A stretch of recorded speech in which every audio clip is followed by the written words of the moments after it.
So hi hello friends, welcome back to my YouTube channel. So ఈరోజు వీడియోలో వచ్చేసి మనం ఏం డిస్కస్ చేయబోతున్నాం అంటే, ఇది వచ్చేసి స్మాల్ డిస్క్రిమినేషన్ మీకోసం ఆన్ స్క్రీన్ మీద చూసేయండి.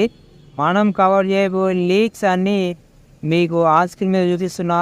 ఇంటర్నేషనల్ అవ్వండి, నేషనల్ అవ్వండి, ఉమెన్స్ అవ్వండి, ఏ లీగ్ అయినా సరే మనం మన యూట్యూబ్ ఛానల్, టెలిగ్రామ్ ఛానల్లో పోస్ట్ చేస్తుంటాం. సో ఈరోజు మ్యాచ్ వచ్చేసి బంగ్లాదేశ్ వర్సెస్ యూఎస్ఏ. ఈ టాపిక్స్ అయితే ఈరోజు మనం డిస్కస్ చేయబోతున్నాం మన వీడియోలో.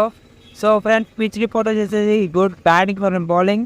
సో స్పిన్నర్స్కి అయితే ఎక్స్ట్రా ఎఫెక్ట్ అయితే హెల్ప్ అయితే దొరికే అవకాశం ఉంది. సో ఇది USA and Bangladesh head to head record. ఒక మ్యాచ్లో కూడా యూఎస్ఏనే గెలవడం జరిగింది. సో ఈరోజు అయితే బంగ్లాదేశ్ కంబ్యాక్ చేసే ఛాన్స్ అయితే ఎక్కువగా ఉన్నాయి. సో ఇది వచ్చేసి బంగ్లాదేశ్ యూఎస్ఏ వల్ల ప్లేయింగ్ 11. సో ఏమైనా చేంజెస్ ఉంటే నా టెలిగ్రామ్ ఛానల్లో పోస్ట్ చేశాను. ఇది బంగ్లాదేశ్ వల్ల ప్లేయింగ్ 11. సో ఏం చేంజెస్ ఉన్నా కూడా నేను టెలిగ్రామ్ ఛానల్లో అయితే పోస్ట్ చేయడం జరుగుతుంది. సో ఇది యూఎస్ఏ అండ్ బంగ్లాదేశ్ వల్ల రీసెంట్ విన్నింగ్ రికార్డ్. సో ఇది రీసెంట్ మ్యాచెస్ జరిగిన summary. So Telegram channel join అయిపోండి. అక్కడ నేను డిస్క్రిప్షన్ బాక్స్లో ఉంటుంది. సో మ్యాచ్ విన్నర్ రిపోర్ట్ అనేది నేను పోస్ట్ చేశాను. Thanks for watching. Like, share and subscribe చేయండి. Thank you.